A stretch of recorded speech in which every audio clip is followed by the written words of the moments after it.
धाराशिवमध्ये काढणीला आलेल्या द्राक्षबागेला गारपिटीनं झोडपलंय। 2 दिवसांनी बाजारात विकल्या जाणाऱ्या द्राक्षांचा गारपिटीमुळे चिखल झालाय। द्राक्षबागेतून आढावा घेतलाय अप्पासाहेब शेळके यांनी। धाराशिवच्या लोहारा तालुक्यात गारपिटीनं होत्याचं नव्हतं झाले। अक्षरशः द्राक्षबागा उद्ध्वस्त झाल्यात। आपण लोहाऱ्यातल्या द्राक्षबागेत आहोत, पाहू शकतो की पूर्णपणे पानगळ झालेली आहे, खाली द्राक्षाचा खच साचलाय। काल ही 2 ते 3 दिवसात द्राक्ष तोडणीला आलेले द्राक्ष होते, मात्र एका गारपिटीनं एका पावसानं ही पूर्ण जमीनदोस्त झाली।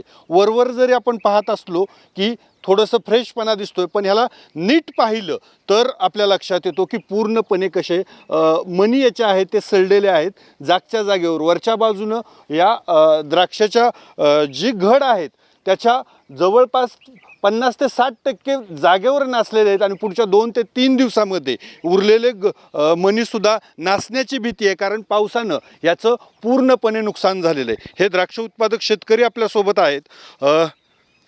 कधी तोडायचं होतं द्राक्षांना? आता पावसानं 2 ते 3 दिवसातच माल काढणीला आलेला आहे। 2-3 दिवसात काढून घ्यायचा होता आणि कालच्या पावसानं पूर्णपणे डॅमेज झालं आणि गळून गेले सगळं, आणि काही आता मार्केटमध्ये माल विकण्याच्या लायकीचा राहिलेला नाही।